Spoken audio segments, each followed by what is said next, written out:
40 কোটিটো 6 মাহৰ ভিতৰত শেষ কৰিব লাগে আৰু 100 কোটিটো আমি 6 মাহৰ ভিতৰত শেষ কৰিব লাগে 50 কোটি আমাৰ গৰীব দুখীয়াসকলৰ কাৰণে যেটো আইবিএছ দিব সেইটো 6 মাহৰ ভিতৰত শেষ কৰিব লাগে মাছত আগতে আমি শেষ কৰিব লাগে এইবিলাক পইচা সেই কাৰণে বহুত শৰ্ট সময়টো মতে যিমান পাৰে আমি এইবিলাক এইখিনি পইচা যিখিনি পইচাটো আমি এই 25-26ত ধৰি লৈছে তো এইটো আমি সময়মতে যাতে শেষ কৰিব পাৰে তাৰ কাৰণে চেষ্টা কৰিম মুঠতে আমাৰ চৰকাৰ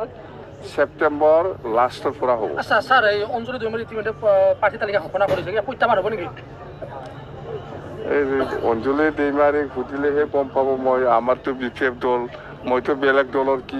কম ক্ষতি হ'ব কি আপোনালোকৰ কিবা নাই ক্ষতি নকৰে আমাৰ কোনো দলে ক্ষতি কৰিব নোৱাৰে না কংগ্ৰেছ না বিজেপি না মুঠতে ইউপিপিএলটো আজি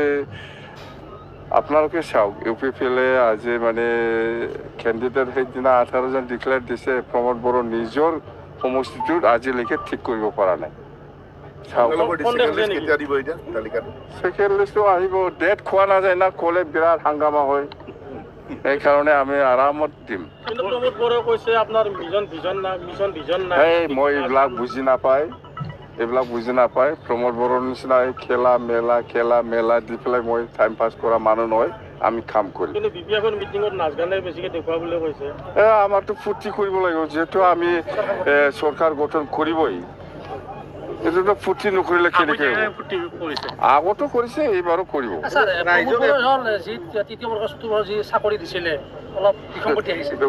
চাকৰি কালি যে গণেশ কছাৰী ইএম হ'ব তো ডেপুটি চিফ কোন হ'ব আপুনি চিফ হ'লে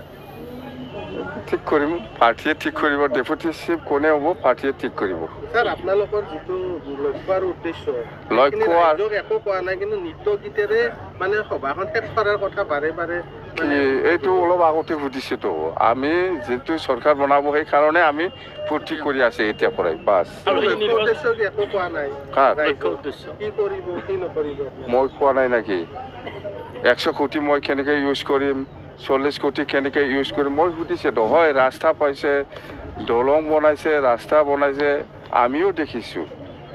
হয় ভাল হৈছে কিন্তু মই ব্যক্তিগত কি পাইছে প্ৰশ্ন ইয়াতে এই কাৰণে এটুকে লক্ষ্য কৰি আমি কাম কৰিব গৈ আছো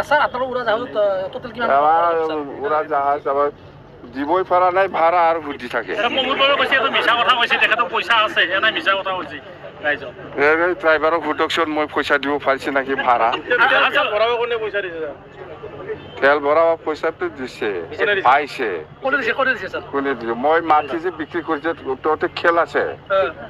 22 কোটি টাকাৰ মাটি বিক্ৰী কৰিছে মই এই গুৱাহাটীটো এইটো আপোনালোকে হিচাপ লৈছে এইটো দি তেল ভৰাই আছো মই লয়া না লোনটো কি হেমন্ত সৰ্বানন্দ পৰাও ল'ব মোদী পৰাও ল'ব